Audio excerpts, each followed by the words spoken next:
আল্লাহ নবীকে প্রশ্ন করা হলো, ইয়া রাসূলুল্লাহ, ইয়া হাবিবাল্লাহ, আইয়ুল আমালি আফদালু। আল্লাহ নবীকে সাহাবায়ে কেরাম প্রশ্ন করলেন, ইয়া রাসূলুল্লাহ, ইয়া হাবিবাল্লাহ, আইয়ুল আমালি আফদালু, কোন আমল আল্লাহর কাছে সবচেয়ে বেশি প্রিয়, কোন আমল আল্লাহর কাছে সবচেয়ে বেশি পছন্দনীয়? قال আল্লাহ নবী বললেন, ঈমানু বিল্লাহি ওয়া রাসূলিহি, আল্লাহ এবং আল্লাহর রাসূলের প্রতি ঈমান রাখা, এইটা আল্লাহর কাছে সবচেয়ে বেশি প্রিয়। দুই নম্বরে তুম্মা কিলা তুম্মা মাযা, নবী করিম সাল্লাল্লাহু আলাইহি ওয়াসাল্লামকে প্রশ্ন করা হলো, তুম্মা কিলা, ইয়া রাসূলুল্লাহ, এরপরে কোন আমলটা আল্লাহর কাছে প্রিয়?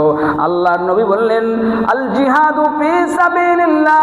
দুই নম্বরে আল্লাহর কাছে ওই আমলটা সবচাইতে বেশি প্রিয় যে ব্যক্তি আল্লাহর রাস্তায় জিহাদে যায়, যে ব্যক্তি আল্লাহর দ্বীন জিন্দা করার জন্য, শত্রুর মোকাবেলা করার জন্য, ইসলাম কায়েম করার জন্য, ইসলামের পক্ষে জীবন দিতে গিয়ে আল্লাহর রাস্তায় বের হয়ে যায়, রাসূল বলেন ওই আমলটা আমার আল্লাহর কাছে সবচাইতে বেশি প্রিয়। তুম্মা কিলা তুম্মা মাযা, রাসূলকে তৃতীয়বার জিজ্ঞাসা করা হলো, ইয়া রাসূলুল্লাহ, ইয়া হাবিবাল্লাহ, আইয়ুল আমালি আফজালু, এরপরে কোন আমল আল্লাহর কাছে সবচেয়ে প্রিয়? আল্লাহর নবী মুহাম্মদুর রাসূলুল্লাহ সাল্লাল্লাহু আলাইহি ওয়াসাল্লাম বললেন, হাজ্জুন মাবরুর, কবুল হজ আমার আল্লাহর কাছে সবচেয়ে বেশি প্রিয়। বলেন না একটু সুবহানাল্লাহ। কবুল হজ, আল্লাহ বারবার কাবা ঘরে যাওয়ার তৌফিক দাও, বারবার হজ করার তৌফিক দাও। তো ওই হজ করার তৌফিক দাও, এই দোয়ার সাথে যুক্ত করবেন, আল্লাহ হজ্জে মাবরুর নসিব করো, কবুল হজ নসিব করো। কারণ কত মানুষ তো ওই যে সুদের টাকা দিয়ে হজ করতে যায়, ওই হজ তো হজ্জে মাবরুর হবে না, ওই হজ তো কবুল হজ হবে না। আল্লাহর কাছে কবুল হজের জন্য দোয়া করতে হবে। তো আল্লাহ কেমনি আপনারে কবুল হজ করায় দেবে, এটা আমার আল্লাহ পাকের জিম্মা। নাউযু বিল্লাহি মিন শুরুরি আনফুসিনা ওয়া মিন সাইয়্যাতি আ'মালিনা, মান ইয়াহদিহিল্লাহু ফালা মুদিল্লা লাহু ওয়া মান ইউদ্লিল ফালা হাদিয়া লাহু, ওয়া নাশহাদু আন লা ইলাহা ইল্লাল্লাহু ওয়াহদাহু লা শারীকা লাহু, ونشهد أن سيدنا وسندنا وحبيبنا وطبيبنا وطبيب قلوب ربنا ومولانا محمدا عبده ورسوله. أما بعد فأعوذ بالله من الشيطان الرجيم. بسم الله الرحمن الرحيم. ولله على الناس حج البيت من استطاع إليه سبيلا. وقال تعالى في شان حبيبه, إن الله وملائكته يصلون على النبي يا أيها الذين آمنوا صلوا عليه وسلموا تسليما. اللهم صل على محمد وعلى آل محمد كما صليت على إبراهيم وعلى آل إبراهيم إنك حميد مجيد. আল্লাহুম্মা বারিক আলা মুহাম্মাদিন ওয়া আলা আলি মুহাম্মাদ কামা বারাকতা আলা ইব্রাহিম ওয়া আলা আলি ইব্রাহিম ইন্নাকা হামিদুম মাজিদ। সুবহানাকা লা ইলমা লানা ইল্লা মা 'আল্লামতানা ইন্নাকা আনতাল আলিমুল হাকীম। আলহামদুলিল্লাহ, আল্লাহ জাল্লা শানুহুর দরবারে পাকে অসংখ্য অগণিত শুকরিয়া জ্ঞাপন করছি যে রব্বুল ইজ্জত আল জালাল আমাদেরকে জিলকাদ মাসের দ্বিতীয় জুমায় সলাতুল জুমা আদায় করার জন্য আল্লাহ পাক আমাদেরকে তার ঘরে নিয়ে এসেছেন। এজন্য সকলেই শুকরিয়া আদায় করি আলহামদুলিল্লাহ। সম্মানিত মুসল্লিয়ান ইকরাম, গত জুমায় আমরা কাবা ঘরের পরিচয় নিয়ে আলোচনা করেছিলাম। আল্লাহ পাক পবিত্র কোরআনে কারীমের মধ্যে বলেছেন, ইন্না আউওয়ালা বাইতিন উদিআ লিন-নাস লাল্লাযী বিবাক্কাতা মুবারাকাও ওয়া হুদাল লিল-আলামিন। আল্লাহ পাক পবিত্র কোরআনে কারীমের মধ্যে বলেছেন, পৃথিবীর বুকে কাবা ঘরকে আমি আল্লাহ রাব্বুল আলামিন সর্বপ্রথম হযরতে আদম আলাইহিস সালাতু ওয়াস সালামের মাধ্যমে নির্মাণ করিয়েছি। আর এই ঘরটি, এই বাইতুল্লাহ শরীফ হচ্ছে গোটা পৃথিবীর মানব এবং মাখলুক যারা রয়েছে সকলের জন্য হেদায়েতের কেন্দ্রবিন্দু, হেদায়েতের স্থান।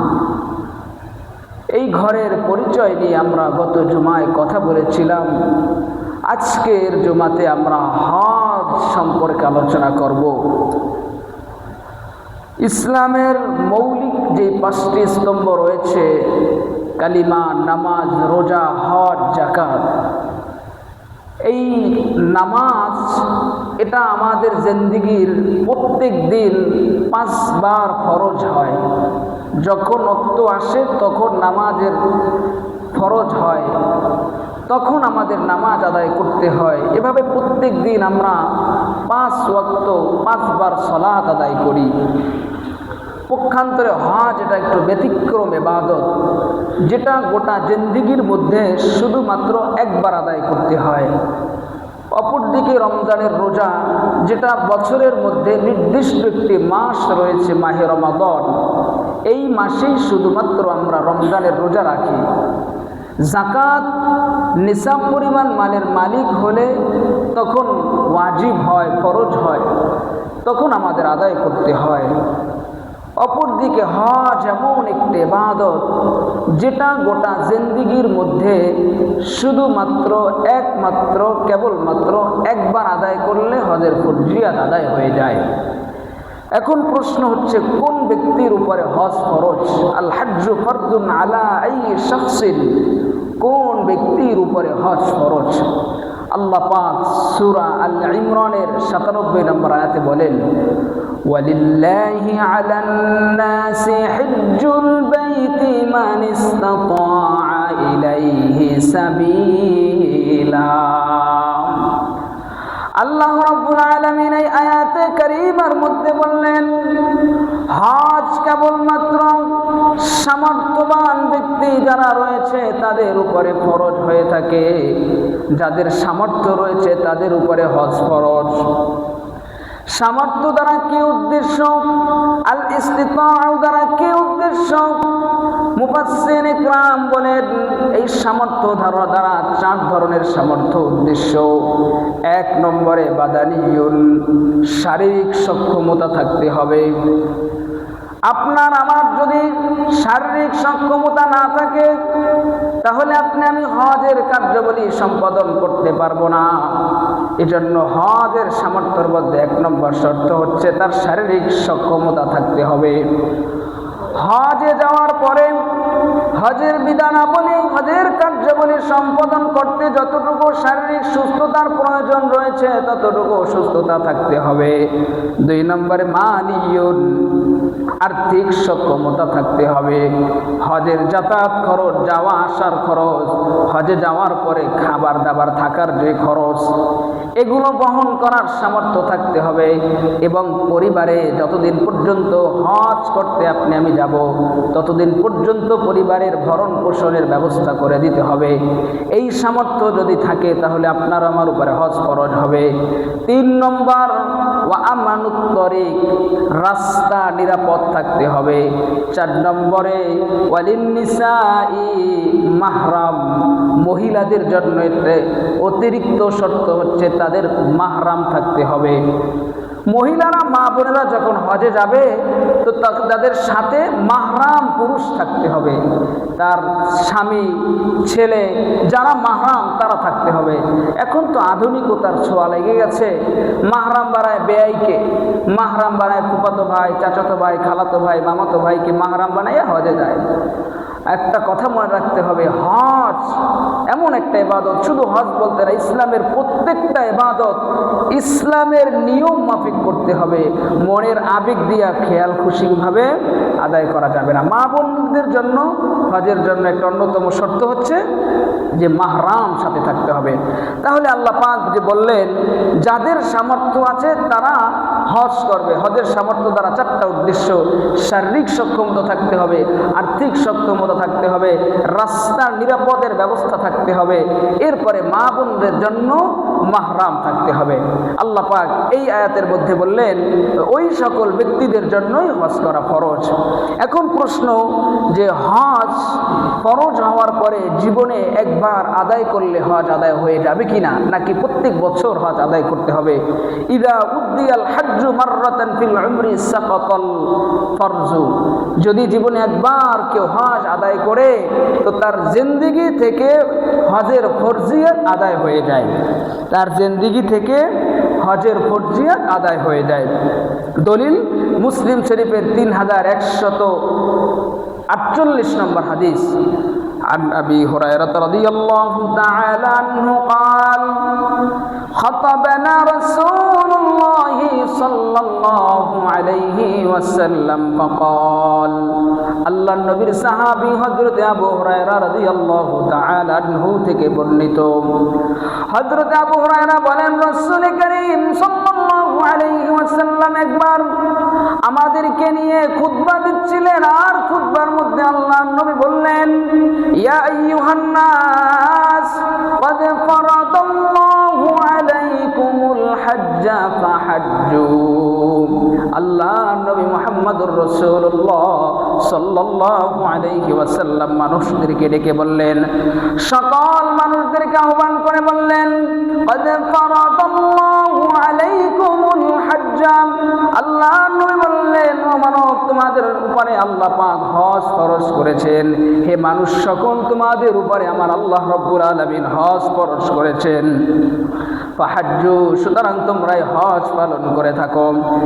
এই কথা শোনার পরে সাহাবা একরামের মধ্য থেকে একজন সাহাবী দাঁড়ায় গেলেন, দাঁড়ায় প্রশ্ন করলেন, ইয়া রাসূলুল্লাহ, ইয়া হাবিবাল্লাহ, আকুল্লা আমিন, ওগো নবীজি, এই হজ কি আমাদের জন্য প্রত্যেক বছর পালন করতে হবে নাকি? আল্লাহর নবীকে ওই সাহাবী প্রশ্নটা করলেন। ফাসাকাতা রাসূল করিম সাল্লাল্লাহু আলাইহি ওয়াসাল্লাম চুপ রইলেন।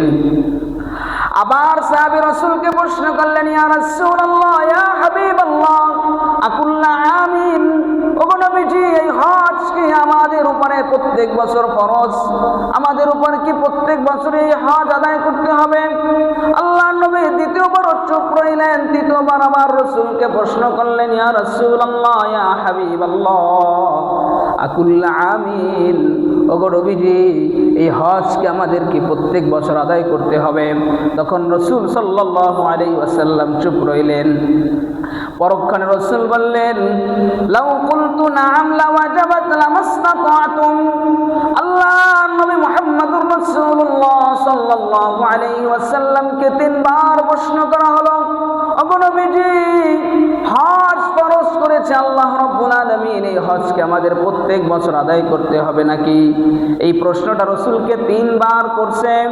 এরপর রসুল জবাব দিলেন, যদি তোমাদের প্রশ্নের উত্তরে আমি বলতাম না অর্থ হ্যাঁ, তাহলে এই হজ তোমাদের উপরে আবশ্যক হয়ে যেত, আর প্রত্যেক বছরই তোমাদের উপরে তখন হজ পালন করতে হতো।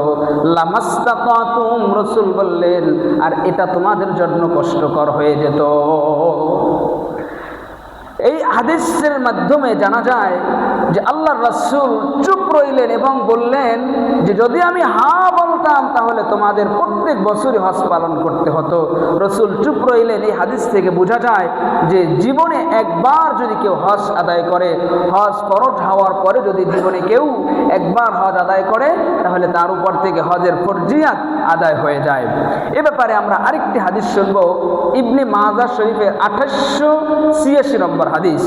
আর ইবনে আব্বাস রাদিয়াল্লাহু তাআলা আনহু সাআলা নবী সাল্লাল্লাহু আলাইহি ওয়াসাল্লাম, আল্লাহর নবীর সাহাবী আব্দুল্লাহ ইবনে আব্বাস রাদিয়াল্লাহু তাআলা আনহু থেকে বর্ণিত, নবী করিম সাল্লাল্লাহু আলাইহি ওয়াসাল্লামকে প্রশ্ন করা হলো, ইয়া রাসূলুল্লাহ, ইয়া হাবিবাল্লাহ, আল হাজ্জু ফি কুল্লি সানাতিন আও মাররাতান ওয়াহিদা, ওগো নবীজি, হজ কি জীবনে একবার আদায় করলে হবে নাকি প্রত্যেক বছর আদায় করতে হবে? আল্লাহর নবী বললেন, মাররাতান ওয়াহিদা, অর্থাৎ একবার আদায় করলে হজের ফরজিয়াত আদায় হয়ে যায়।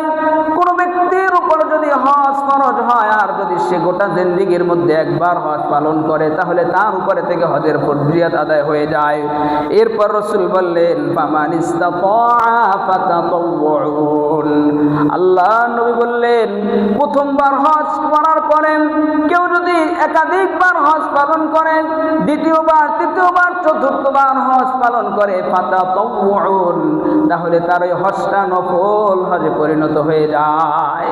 প্রথমবার হজটা ফরজ হজ আমাদের আদায় হবে, দ্বিতীয়বার অর্থাৎ প্রথমবারের পরে যতবার হজ করা হয় তখন সেই হজগুলো নফল হজে পরিণত হয়। এই হাদিস থেকেও স্পষ্ট বোঝা যায় যে কোনো ব্যক্তি যদি হজ ফরজ হওয়ার পরে একবার হজ পালন করে, তাহলে তার উপরে হজের ফরজিয়াত আদায় হয়ে যায়। দ্বিতীয়বার করলে সেগুলো কি হবে? নফল হবে।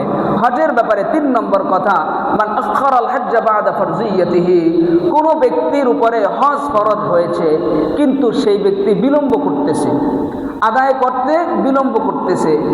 এখানে আরেকটা কথা ছোট্ট করে আমাদের জেনে রাখা উচিত যে হজ ফরজ হওয়ার পরে কেউ যদি তার, ধরেন একটা ব্যক্তি 60 বছর বাঁচছে, 59 বছরের সময় সে হজ পালন করছে, তবুও তার জিম্মা থেকে হজের ফরজিয়াত আদায় হয়ে যাবে।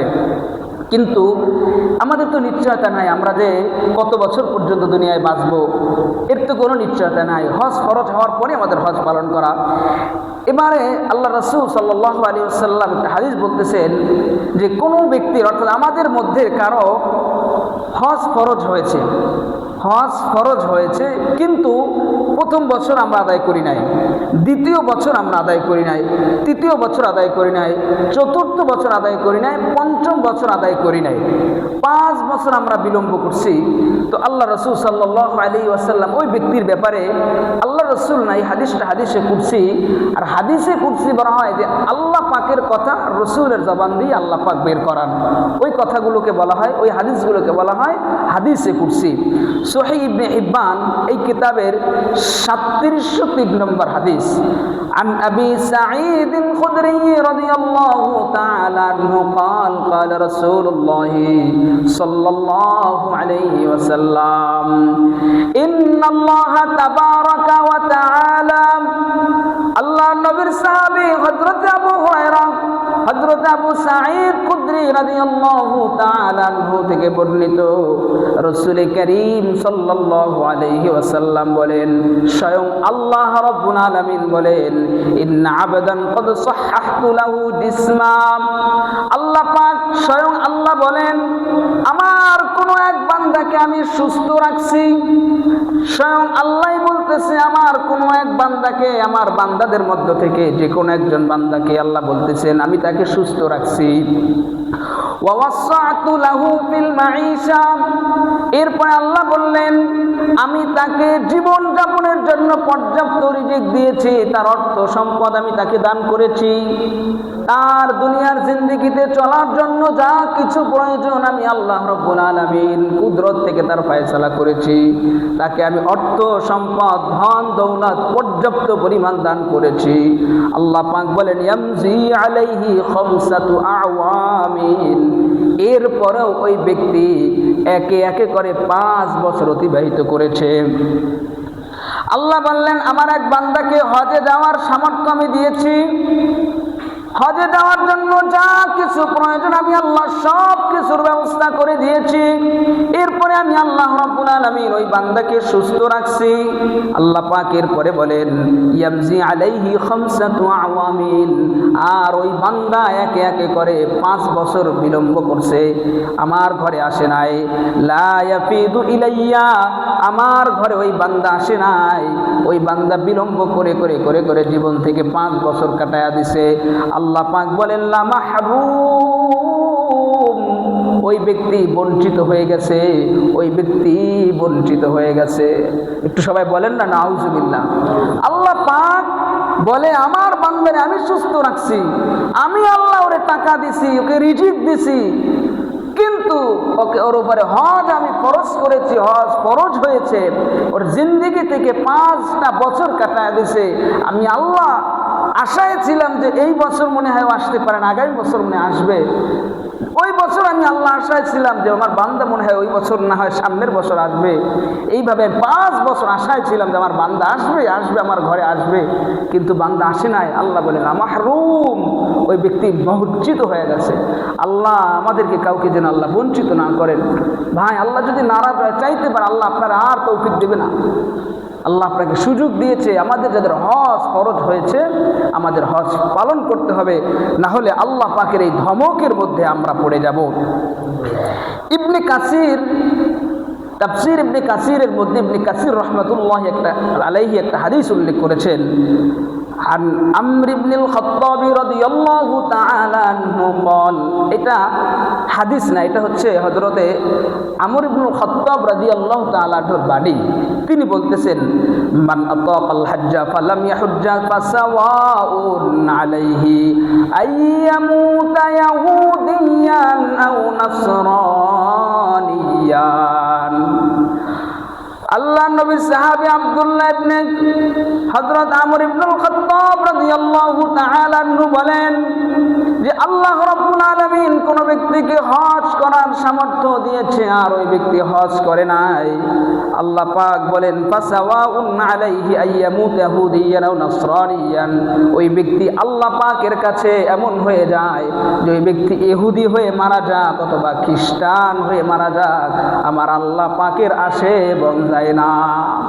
অথচ আমার আল্লাহ এত মহব্বত করে আপনারা আমারে বানাইছে, ফেরেশতারে দিয়ে যখন আপনার আমার আকৃতি বানাইছে সর্বপ্রথম মাতৃগর্ভে আসার আগে আরশ আজিমে, তখন আল্লাহ পাক ফেরেশতাকে বলছে ফেরেশতা গলা পর্যন্ত যখন আপনার আমার আকৃতি বানানো হয়েছে, আল্লাহ বলছে সামনে আর তোমরা বানায়ও না, আমার বান্দার চেহারার মধ্যে এমন একটা জায়গা আছে কপাল, ওই কপাল দিয়ে আমি আল্লাহর কুদরতি পায় সেজদা দেয়, আমি আল্লাহ নিজের হাতে আল্লাহ আপনাকে আমাকে বানাইছে। ওই আল্লাহ বলে যে তুমি সামর্থ্য, তোমাকে আমি সামর্থ্য দেওয়ার পরেও যদি তুমি হজ না করো, তো তুমি ইহুদি হয়ে মারা যাও বা খ্রিস্টান হয়ে মারা যাও বা বেধর্মী হয়ে মারা যাও, আমি আল্লাহর কিছু আসে যায় না। তো ভাই হজ যাদের ফরজ হয়েছে এটা আমরা ভালো করেই জানি। হ্যাঁ, এই ব্যাপারে যদি আমি না জানি তো ভালো বিজ্ঞ কোনো আলেমের কাছ থেকে পরামর্শ করা যে আমার এই সম্পত্তি আছে, আমার উপর হজ ফরজ হয়েছে কিনা, এই পরামর্শের জন্য আমি আজ পর্যন্ত কাউকে পাই নাই। জাকাত ফরজ হয়েছে, কত টাকা আমার আছে হুজুর, এই টাকা আছে আমার উপর জাকাত ফরজ হয়েছে কিনা, এরকম পরামর্শ করার লোক আমার জিন্দেগিতে খুব কম পাইছি। হুজুর আমার কাছে এত টাকা আছে, আমার কোরবানি দিতে হবে কিনা, এরকম প্রশ্ন করার লোক আমার জিন্দিগিতে আমি খুব কম পাইছি এবং খুব কম দেখছি। কিন্তু রমজান মাস আসলে প্রথম জুমা থেকে হুজুর সদগায়ে ফিতর কয় টাকা মাইক দিয়ে বইলা দিয়েন, এইটা কিন্তু ভালোই বলে, কারণ এইখানে খুব অল্প টাকার ব্যাপার, এইটা ছাড়তে কষ্ট লাগে না। কিন্তু বেশি টাকার ব্যাপারে তখন আর প্রশ্ন অন্তরে আসে না। বাবা, আল্লাহর হক, এই টাকাটার মালিক আল্লাহ, আপনাকে আমাকে বানাইছে, এটা আল্লাহর পথে খরচ করতেই হবে। আর না করলে এটা এমন না যে নফল কোনো কাজ, ফরজ বিধান করলে করলাম, না করলে নাই, হজ করলে করলাম, না করলে নাই, এরকম না। যদি সামর্থ্য থাকে তো হজ আপনাকে আমাকে করতেই হবে। হজের ফজিলতের ব্যাপারে আমরা চারটা কথা শুনবো। 1 নম্বরে বুখারী শরীফের বর্ণনা 1521 নম্বর হাদিস। আল্লাহ রসুল সাল্লাল্লাহু আলাইহি ওয়াসাল্লাম বলেন, যেই ব্যক্তি হজ করে আল্লাহর জন্য, হজের মধ্যে অনর্থক কথা, গুনাহের কোনো কাজ করে না, ওই ব্যক্তি নিষ্পাপ হয়, সদ্য ভূমিষ্ঠ বাচ্চার মতন ওই ব্যক্তি নিষ্পাপ হয়ে যায়। বুখারী শরীফের 1521 নম্বর হাদিস। عن أبي هريرة رضي الله تعالى عنه قال قال رسول الله صلى الله عليه وسلم, আল্লাহ নবীর সাহাবী হযরত আবু হুরায়রা রাদিয়াল্লাহু তাআলা আনহু বলেন, রাসূল করিম সাল্লাল্লাহু আলাইহি ওয়াসাল্লাম বলেছেন, মান হাজ্জা লিল্লাহ ফালাম ইয়ারফুদ ওয়া লাম ইয়াফসুক রাজা'a কায়াউমিন ওয়ালাদাতহু উম্মুহু। আল্লাহ নবী মুহাম্মদুর রাসূলুল্লাহ সাল্লাল্লাহু আলাইহি ওয়াসাল্লাম বলেন, মান হাজ্জা লিল্লাহ, যেই ব্যক্তি আমি আল্লাহর জন্য হজ করে, একমাত্র কেবলমাত্র আমি আল্লাহ পাকের সন্তুষ্টি অর্জনের জন্য হজ করে, নামের শুরুতে হাজি সাহেব যুক্ত হওয়ার জন্য হজ করে না, মানুষ হাজি সাহেব বলে ডাকবে, মন্তরের মধ্যে একটু ভালো লাগবে এরকম উপাধি পাওয়ার জন্য হজ করে না, এলাকার মধ্যে প্রভাব প্রতিপত্তি মানুষ সম্মানের দৃষ্টিতে তাকে অমুক ব্যক্তি হাজি সাহেব হজ করে আসছেন এরকম কোনো মনোভাব নিয়ে হজ করে না, নিজের নামের শুরুতে হাজি সাহেব যুক্ত করানোর জন্য হজ করে না, লোক দেখানোর জন্য হজ করে না, বরং আমি আল্লাহ রাব্বুল আলামিনের সন্তুষ্টি অর্জনের জন্য হজ করে, একমাত্র কেবলমাত্র রব্বে কাবার মালিকের সন্তুষ্টি আদায়ের জন্য হজ করে।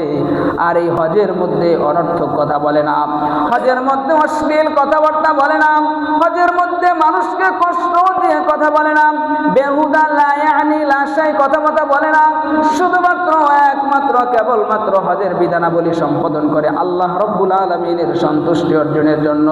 আল্লাহর রাসূল বললেন, রাজা'a কায়াউমিন ওয়ালাদাতহু উম্মু, ওই ব্যক্তি হজ থেকে ফিরে আসে এমন বাচ্চার মতো, এমন শিশুর মতো, যেই শিশু কেবলমাত্র সদ্য মায়ের পেট থেকে ভূমিষ্ঠ হয়েছে।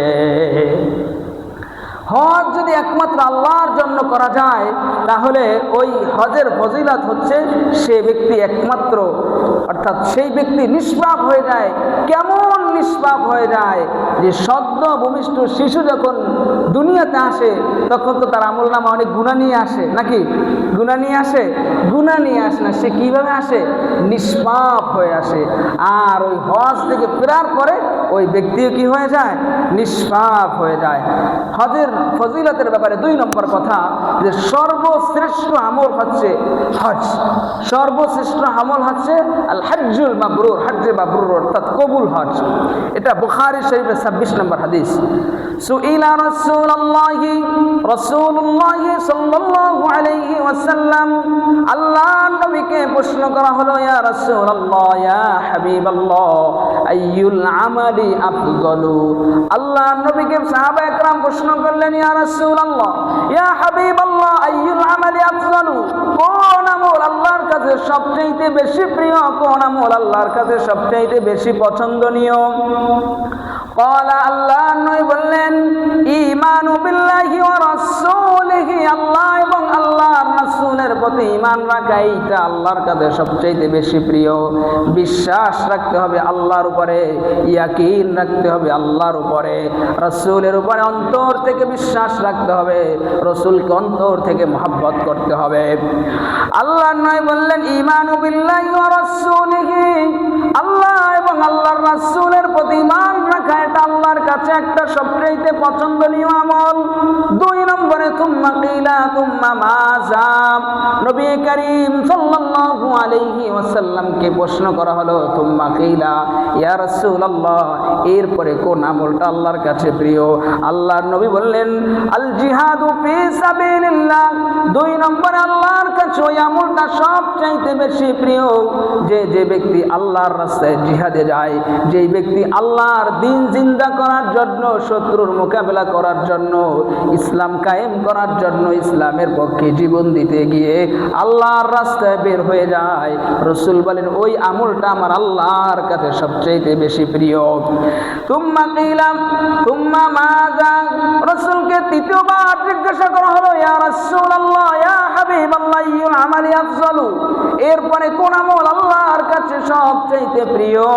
আল্লাহর নবী মুহাম্মদুর রাসূলুল্লাহ সাল্লাল্লাহু আলাইহি ওয়াসাল্লাম বললেন হাজ্জুন মাবরুর, কবুল হজ আমার আল্লাহর কাছে সবচাইতে বেশি প্রিয়। বলেন একটু সুবহানাল্লাহ। কবুল হজ, হজ্জে মাবরুর মানে কি? কবুল হজ। কবুল হজ এটা আমার আল্লাহর কাছে সবচাইতে বেশি প্রিয়। এজন্য মাঝে মধ্যে যখন আমাদের দিলের মধ্যে কাবা ঘরের কথা স্মরণ হয়, আল্লাহর ঘরের জিয়ারতের কথা স্মরণ হয়, আমাদের যাদের সামর্থ্য নাই হজ করার, যখন হজ করতে মনে চায় তো তখন তো আমরা আল্লাহর কাছে দোয়া করি, আল্লাহ বারবার কাবা ঘরে যাওয়ার তৌফিক দাও, বারবার হজ করার তৌফিক দাও। তো ওই হজ করার তৌফিক দাও এই দোয়ার সাথে যুক্ত করবেন আল্লাহ হজ্জে মাবরুর নসিব করো, কবুল হজ নসিব করো। কারণ কত মানুষ তো ওই যে সুদের টাকা দিয়ে হজ করতে যায়, ওই হজ তো হজ্জে মাবরুর হবে না, ওই হজ তো কবুল হজ হবে না। আল্লাহর কাছে কবুল হজের জন্য দোয়া করতে হবে। তো আল্লাহ কেমনি আপনারে কবুল হজ করায় দেবে এটা আমার আল্লাহ পাকের জিম্মা। এই জন্য হজ্জে মাবরুর হচ্ছে আল্লাহর কাছে শ্রেষ্ঠতম আমল, আর এই হজ্জে মাবরুরের জন্য আল্লাহর কাছে দোয়া করা। 4 নম্বরে সর্বোত্তম জিহাদ হজকে বলা হয়েছে। হজ করা এটা জিহাদের উত্তম একটা আমল বলা হয়েছে যে সর্বোত্তম জিহাদ হচ্ছে হজ করা। বুখারী শরীফের 1520 নম্বর হাদিস, আন আয়েশা রাদিয়াল্লাহু তাআলা আনহা قالت سئلت النبي সাল্লাল্লাহু আলাইহি ওয়াসাল্লাম, আম্মা জান আয়েশা সিদ্দিকা রাদিয়াল্লাহু তাআলা আনহা থেকে বর্ণিত, নবী করিম সাল্লাল্লাহু আলাইহি ওয়াসাল্লামকে প্রশ্ন করলেন ইয়া রাসূলুল্লাহ ইয়া হাবিবাল্লাহ নারাল জিহাদ আফজালুল আ'মাল, নারাল জিহাদ আফজালুল আ'মাল। আল্লাহর নবীকে আম্মা জান আয়েশা সিদ্দিকা রাদিয়াল্লাহু তাআলা আনহা প্রশ্ন করলেন ইয়া রাসূলুল্লাহ ইয়া হাবিবাল্লাহ আমরা তো জানি সর্বোত্তম আমল হচ্ছে জিহাদ করা। জিহাদ করা এই আমলটা আমার আল্লাহর কাছে প্রিয় ইবাদত। আফালা নুজাহিদু, নবীজি আমরা কি জিহাদ করতে পারবো না? রাসূল জবাব দিলেন লা না, ওয়ালাকিন আফজাল জিহাদি হাজ্জুন মাবরুর। রাসূলুল্লাহ সাল্লাল্লাহু আলাইহি ওয়াসাল্লাম আম্মা জান আয়েশাকে বললেন, আম্মা জান আয়েশাকে রাসূল বললেন শোনো, মহিলাদের জন্য সর্বোত্তম জিহাদ হচ্ছে হজ্জে মাবরুর। বলেন না একটু সুবহানাল্লাহ। মহিলাদের জন্য সর্বোত্তম জিহাদ হচ্ছে কি?